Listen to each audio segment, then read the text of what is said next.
Turn it up.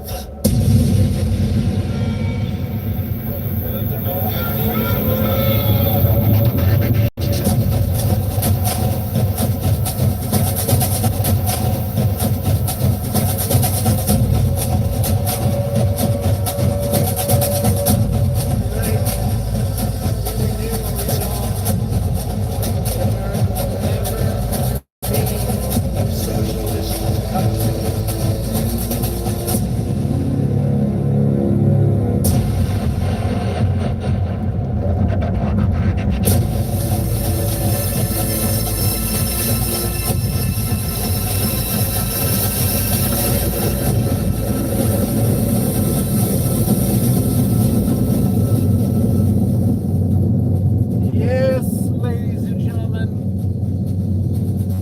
Tuesdays is the road trip day, and we're out causing trouble out on the town.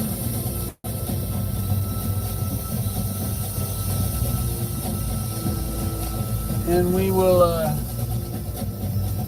mess it up here as soon as I find a place to park. So turn it up.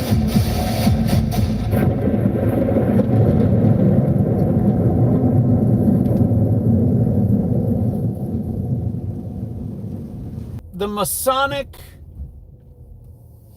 epic, the Masonic tradition, he is not the same. It is not the same as the Christian one. All right, we're looking at the same book that I've been looking at with you. The Archaeology of Freemasonry. And remember, everything they say is a symbol for something. I'm going to start rereading something that we've already read, but we need to go over it to get into what we're talking about. The Tower of Babel. The Tower of Babel. Do you want this view or do you want the view out at the grass? The Tower of Babel still exists as the ruins of the ancient Burz Nimrud at Bersippa. This was the tower temple of Marduk, or Jupiter. And the king who abandoned this city to build a new capital and a more gorgeous temple to the sun god Baal, at Baalub, the gate of God on the opposite or eastern bank of the Euphrates, was the great sage and lawgiver Hammurabi, the Amraphel of the Bible and reputed original author of the Law of Moses, which is not true. The facts are these: one of the titles of the sun god Baal, which was widely adopted by Eastern monarchs, and this is the sun god, was Salmanasar, our savior king. This was literally King Solomon, which is also the meaning of the Babylonian royal name Shalmaneser. The king was the servant of his God and the executor of his mandate in erecting a temple to the Most High. The name of the architect given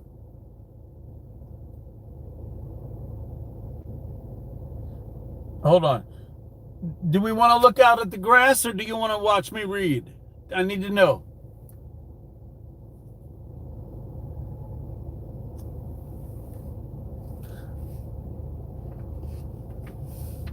The name of the architect given in 2 Chronicles chapter 2, 12 verses 13 who was sent to King Solomon by King Hiram of Tyre, one skillful to work in silver and gold, in copper, in iron, and in wood, and in purple, and blue, and in fine linen, and in crimson, also to execute any manner of engraving and device every kind of work.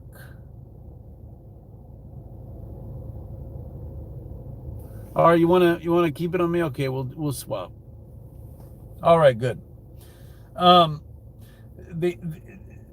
He was given he could do any kind of work.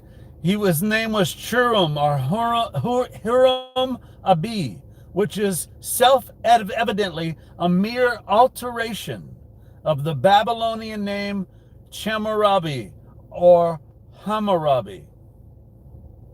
The fame of Hammurabi is just a sort of which would have made him the hero of countless legends for centuries to come, and that's what's happened. His name is a Kabbalistic or secret one, connecting him with the Babylonian god Nebo, whose Hebrew name is Raphael, both meaning the planet Mercury, the closest satellite and constant companion of the sun, whom the ancients considered the executor of all the latter's mandates of King Solomon. Mercury's color, the blue of heaven, is that of the Masonic order. Okay, King Solomon.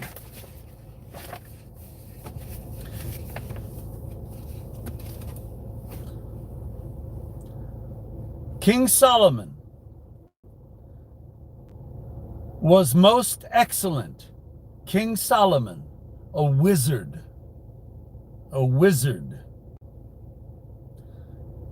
meaning one who controls the elements, one who controls people. The brother, meaning the Mason, who permits himself to be obsessed by the notion that most excellent King Solomon owes his Masonic renown to mere patriarchal piety, is a very long distance away from the real facts in the case. The inclusion of the Solomonic legend in Holy Scripture is but a very small part of the enormous volume of myth and legend which surrounded this name throughout the ancient East. We have several times referred to the genesis of the name from the old Babylonian name Salmanasar, or Savior King, subsequently adapted by the Hebrews to Sar Shalom, or Prince of Peace, SHLMH, and eventually Sol-Om-On, or the three aspects of the sun, as rising in the east, at meridian in the south, and setting in the west. There can be no doubt but that whoever or whatever may constitute the historical basis of the story of Israel's great king, and there is woven through the historical woof a warp of the most gorgeous, a warp, W-A-R-P, a warp of the most gorgeous Oriental philosophy taught in the typical manner of the East, by being threaded through and through with the gold and silver strands of poetic imagery and studded with priceless gems of wisdom, flashing the prismatic lights of psychic truth from myriad facets. Not only Israel, but every single one of the ancient Semitic peoples, Chaldeans, Arabs, Persians, Syrians, and later Egyptians multiplied legends concerning the great temple builder and his power and wisdom. Yet they hate the Jews. Yet they hate the Jews. To those who are willing to accept the theory that the story of Solomon, the king, the capital K, king, is one of the most ancient of the many Eastern solar myths, much is readily explained. Remember, this is what they believe, not us, not Christians, but Masons who are worshiping in the form of Egyptian religion. Solomon, the king, building his temple without sound of axe, hammer, or any metal tool, is in the sense of the microcosmos or greater universe, the sun evolving our own planetary system, including Earth. In the sense of the microcosmos or lesser universe, it is the solar emanations of various energies raising man from the dust and endowing him with life. Remember that in no case does Solomon do these things of himself, but that all is performed by the power of the divine name.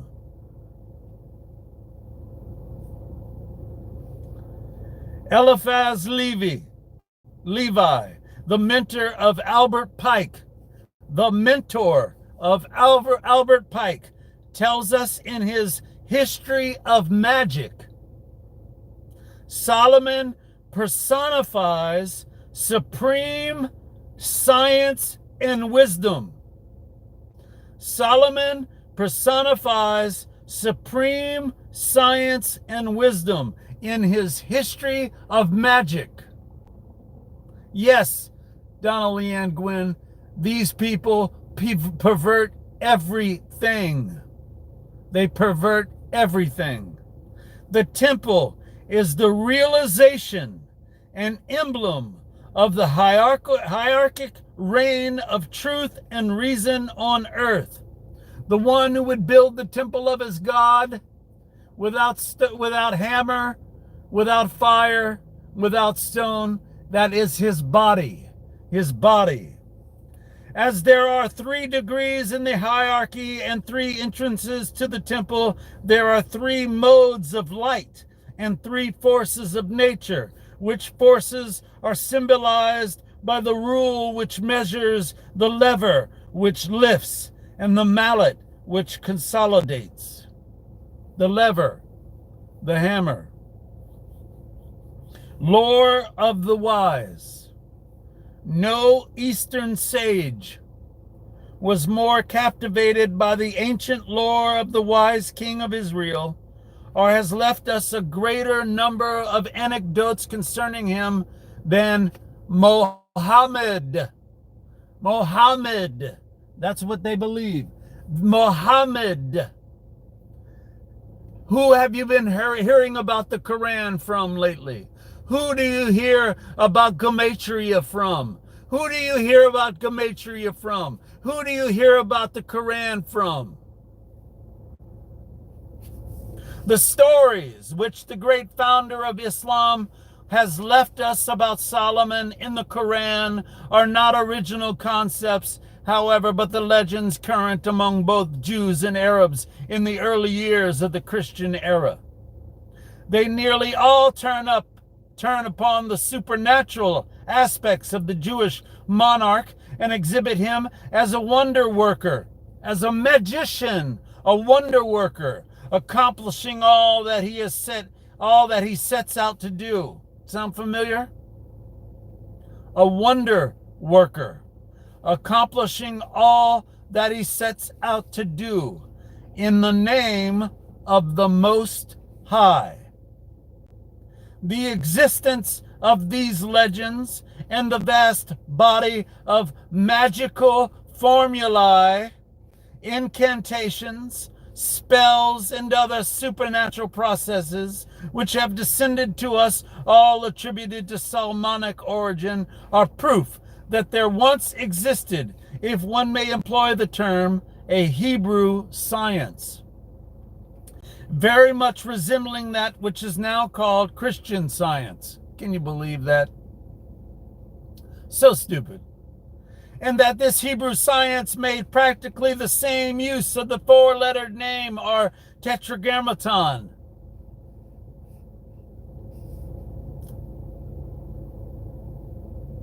IHVH or JHVH, Jehovah. They stole Solomon too. Yes. They steal everything. They steal everything. The extra. Oh, hold on.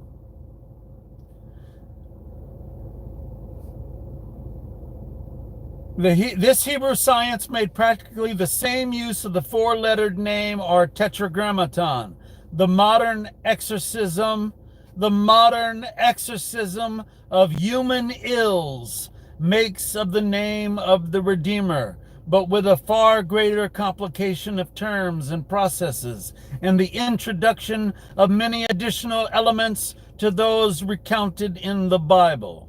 That extra supernatural element, which lacks even to the elaborate narratives of kings and chronicles, is, however, aptly supplied in the old Hebrew rabbinical literature, so little known to Gentile scholars.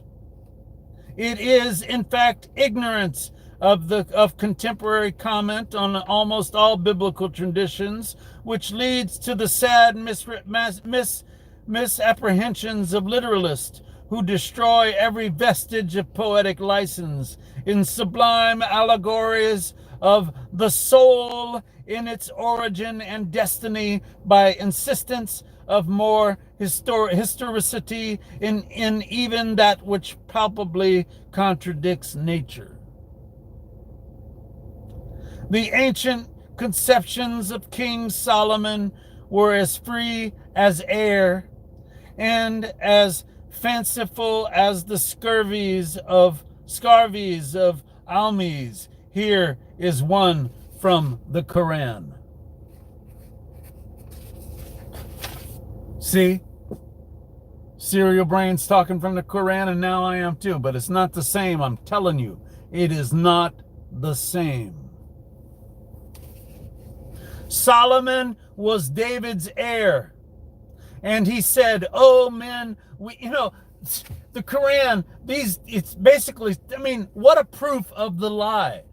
He's saying that the Quran elevates Solomon and puts him in a kingly position, yet they want to kill the Jews. White Rabbit, you can comment, we see it. Oh, men, we have been taught. Solomon was David's heir, and he said, oh, men, we have been taught. This is Muhammad. Oh, men, we have been taught the speech of birds and have had all things bestowed upon us. And his armies were gathered together unto Solomon, consisting of genii and men and birds. And they were led in distinct bands until they came unto the valley of ants. And an ant, seeing the hosts approaching, said, O ants, ant as in an ant. O ants, enter ye into your habitations, lest Solomon and his army tread ye underfoot and perceive it not. And Solomon smiled, laughing at her words, and said, O Lord, excite me, that I may be thankful for thy favor, wherewith thou hast favored me and my parents, and that I may do that which is right and pleasing unto thee, and introduce me through thy mercy into paradise amongst thy servants, the righteous. And he viewed the birds and said, What is the reason that I see not the lopping? Is she absent? The lopping. I think he's talking about Isis, who changed herself into a bird. Severe her fate. Verily, I will chastise her with a severe chastisement, unless she bring me a just excuse. This is Solomon talking. Solomon trolling. Actually, it's the Queen of Sheba here. He is trolling the Queen of Sheba to get her to do as he wants. Verily, I will chastise her with a severe chastisement, unless she brings me a just excuse. And she tarried not long before she presented herself unto King Solomon, and said, I have viewed a country which thou hast not viewed, and I come unto thee from Sheba with a certain piece of news. I found a woman reigning over them, who is provided with everything requisite for a prince, and who hath a magnificent throne. That's the bird. I found her and her people to worship the sun besides God, and Satan hath prepared their works for them, and hath turned them aside from the way of truth. Then Solomon said, We shall see whether thou hast spoken the truth, or whether thou art a liar. Go with this, my letter, and cast it down unto them, and wait to know what answer they will return. And when the Queen of Sheba had received the letter, she said, O nobles, verily an honorable letter hath been delivered to me. It is from Solomon, and this is the tenor thereof. In the name of the most merciful God, rise not up against me, but come and surrender yourselves unto me. This is Twitter back then.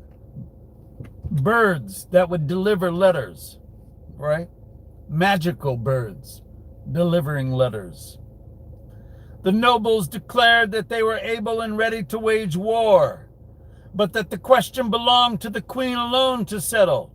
So she sent an ambassador with rich gifts, but Solomon spurned the envoy and the gifts he carried, and sent word that God had given him a greater power than she and all her gifts. Are you seeing the comparison yet? Then spoke King Solomon, saying, again I'll say it, O nobles, which you will bring to me. O nobles, here you go. Sorry. Then King Solomon spoke, saying, O nobles, which of you will bring to me her throne before they come and surrender themselves unto me?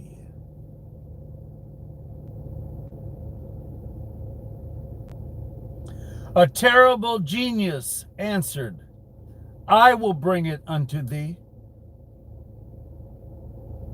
Before thou rise from thy place, for I am able to perform it, and may be trusted. And when Solomon saw the throne placed before him, he said unto his servants, Alter her throne, so she may not know it. Alter it, change it, so that she may not know it. He was trolling her. To the end that we may see whether she be rightly directed. And when she came unto Solomon, it was said unto her, Is thy throne like this?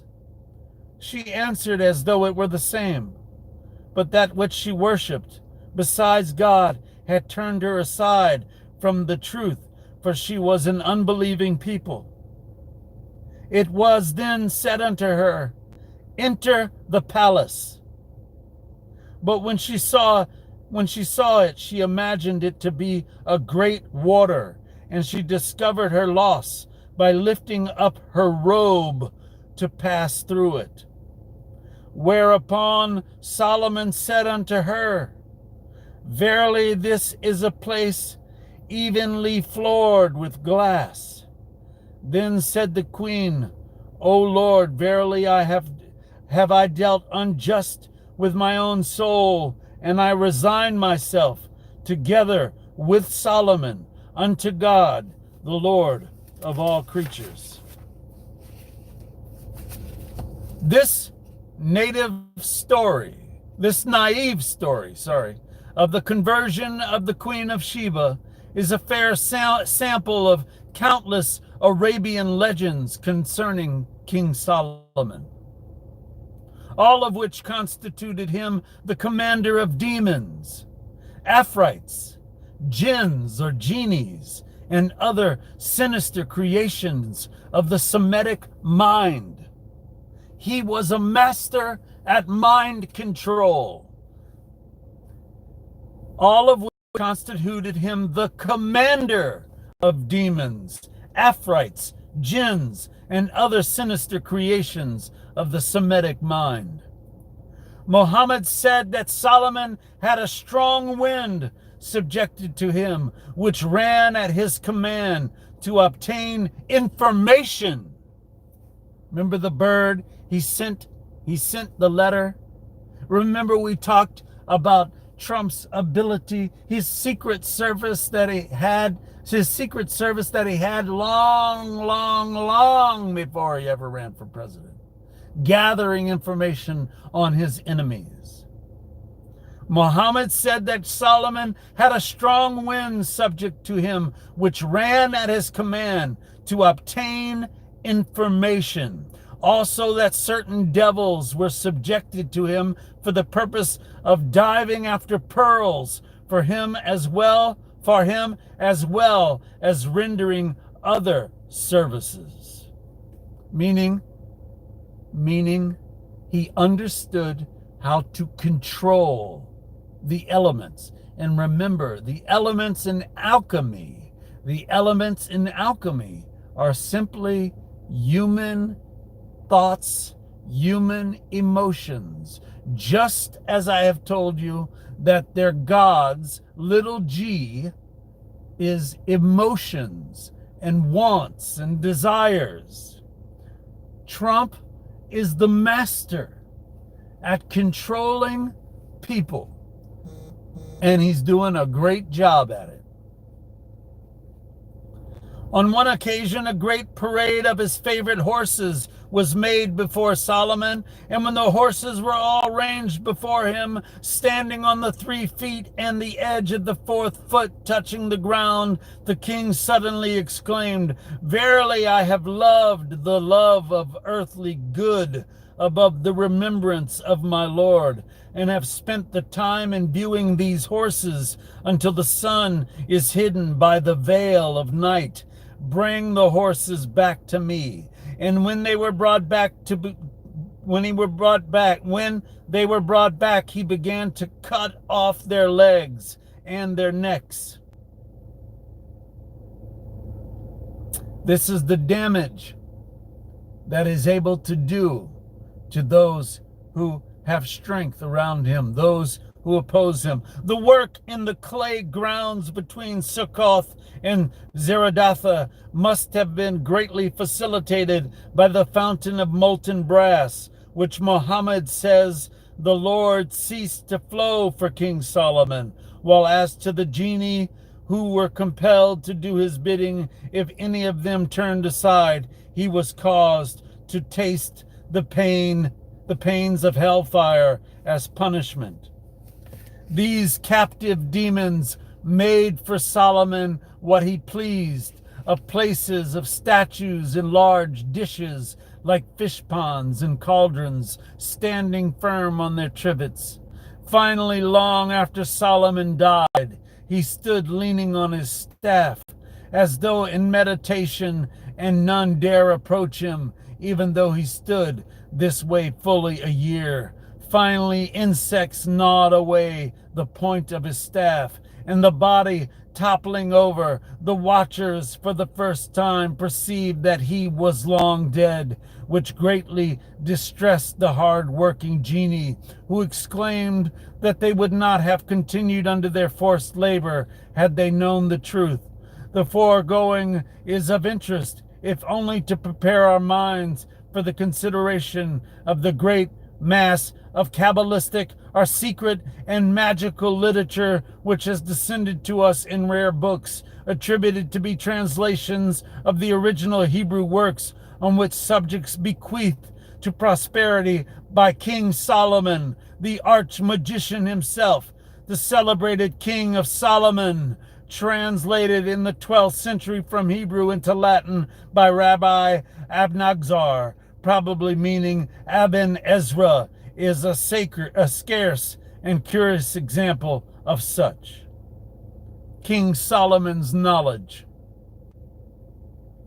Everyone knoweth in the present day, it says, that from time immemorial King Solomon possessed knowledge inspired by the wise teachings of an angel, to whom he appeared so submissive and obedient that in addition to the gift of wisdom which he demanded, he obtained with profusion all the other virtues which happened in order that knowledge worthy of eternal preservation may not be buried with his body.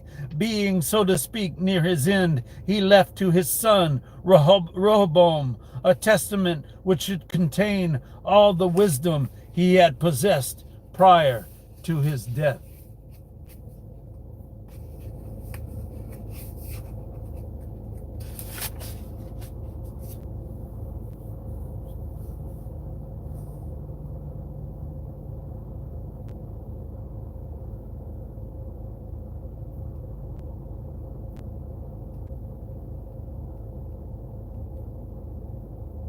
The rabbis, who were careful to cultivate this same knowledge after him, called this testament the clavicle, or key of Solomon.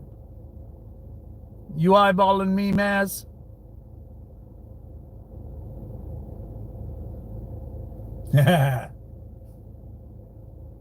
Which they caused to be engraved on pieces of the bark of trees, while pentacles, 5-pointed stars, were inscribed in Hebrew letters on plates of copper, so they might be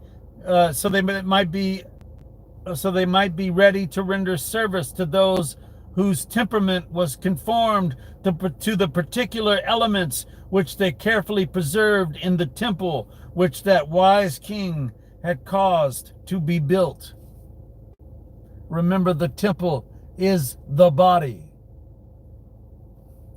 This testament was, in ancient times, translated from the Hebrew into the Latin language by the learned Rabbi Aben Ezra, who transported it with him to the town of Arles in Provence, where by a notable piece of good fortune, the ancient Hebrew clavicle, that is to say, this precious translation of it, fell into the hands of the Archbishop of Arles, after the destruction of the Jews in that city, who from the Latin translated into the vulgar tongue without having changed or augmented the original translation from the Hebrew.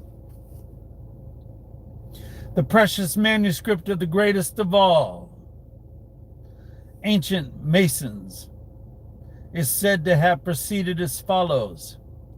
Hear, O my son Rehoboam, receive my sayings and learn the wonders of God. For on a certain night, when I laid me down to sleep, I called upon the most holy name of God, Yah or Ra, and prayed the ineffable wisdom. And when I was beginning to close mine eyes, the angel of the Lord, even Hamadai, appeared unto me and said, Listen, O Solomon, thy prayer before the Most High is not in vain. And since thou hast asked neither for long life, nor for much riches, nor for the souls of thine enemies, but hast asked for thyself wisdom to perform justice, thus saith the Lord, according to thy word, have I given unto thee a wise and understanding heart, so that before thee was none like unto thee, nor ever shall arise. And when I comprehended the speech which was made unto me, I understood that in me was the knowledge of all creatures, both things which are in the heavens and things which are beneath the heavens. And I saw that all the writings and wisdoms of this present age were vain and futile, and that no man was perfect. And I composed a certain work wherein I rehearsed the secrets of secrets, in which I have preserved them hidden. And I have also therein concealed all secrets whatsoever of magical arts of any master. And secret are experiments, namely of these sciences, which are in any way worthy of being accomplished. Also I have written them in this key, so that like as a key openeth a treasure house, so this key alone may open the knowledge and understanding of magical arts and sciences.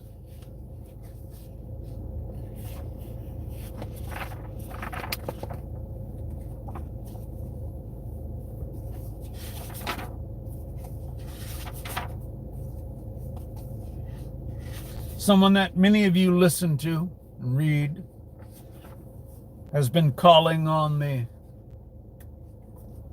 Quran quite often lately. At least that's what I've heard, because I won't read him.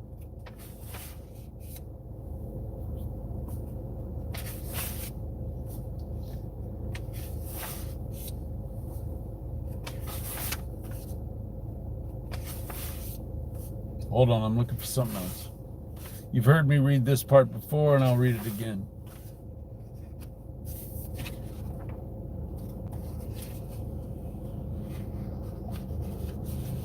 It is true that Freemasonry is the parent of all religion. No, it's not. The original worldwide cosmic gnosis, diffused in ancient times to the uttermost ends of the earth. Freemasonry is the Pompeii of prehistoric science. Yeah, that's true. All the Masonic ritual, its Egyptian signs, its Chaldean grips, its Sanskrit passwords, its ancient Hebrew symbols, its Kabbalistic allusions, and its historical record are supremely scientific and a survival through long ages by various underground channels of the knowledge of the universe, which was gained by Sabian astronomers from the temple tops of Chaldea, India, and China, and recorded by the equally learned geometers and mathematicians of the ancient Orient. Hold on.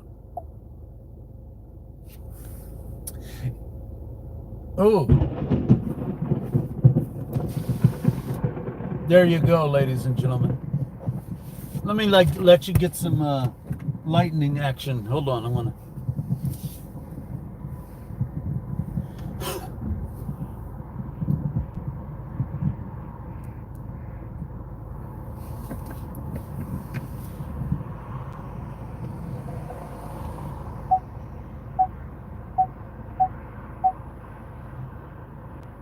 Watch, right there.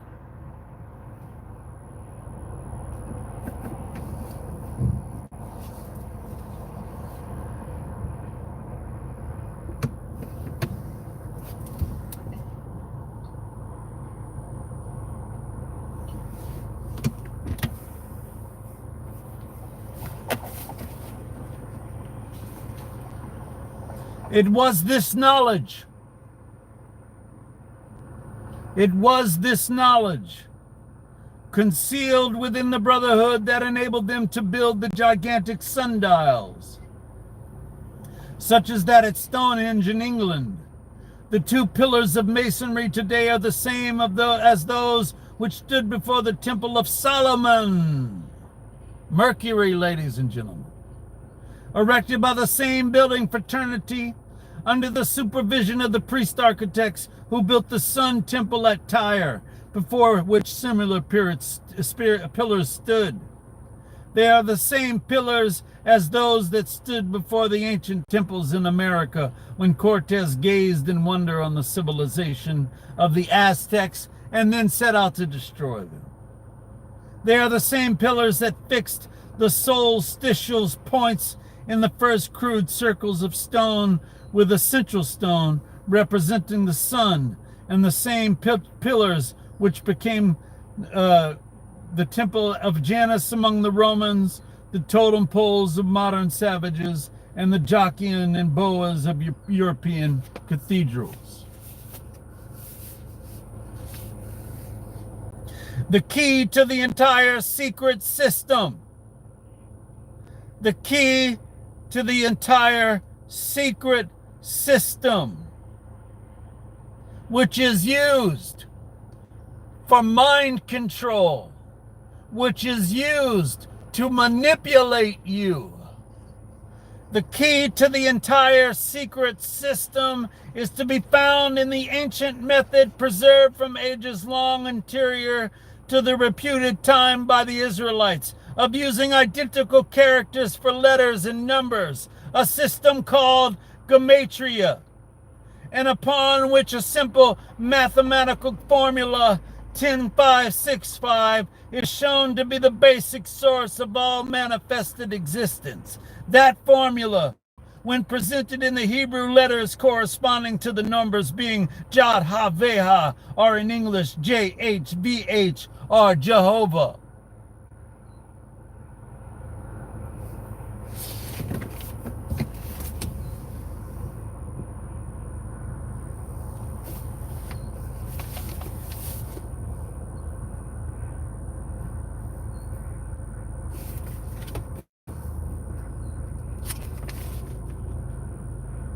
The crowning secrets of the ancients, as well as of our own time. Many of you have heard this already.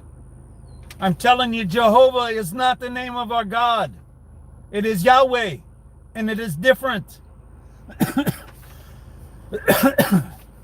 It is different.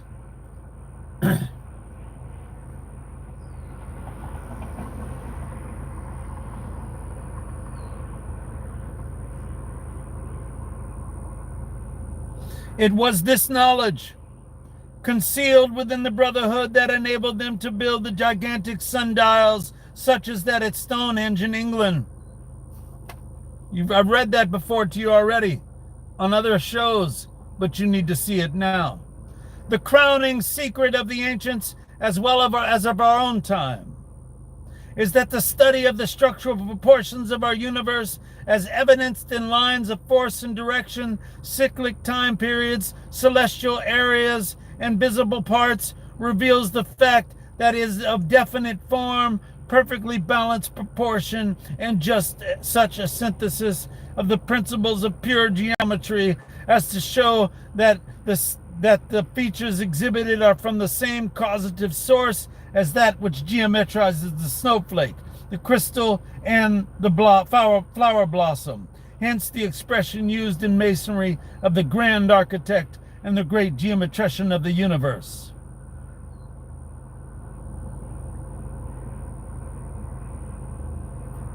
Now I'm going to be ending this in a minute. I'm going to be playing the music, but I'm not going to end the show. I'm just going to end this part of it, and then we're going to drive back. So if you're interested in the drive back, stay on. The ancient Egyptians adopted as the key to this great cosmic philosophy the famous Pythagorean triangle.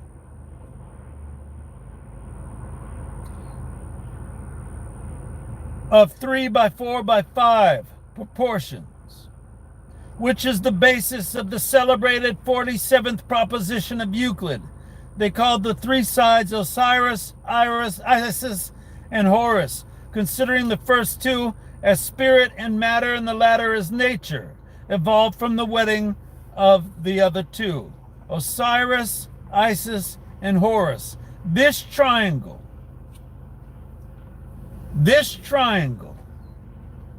representing as the eye of Horus and typifying the sun, became the all-seeing eye of Freemasonry and is on every single $1 bill in your wallet right this very moment. Yup.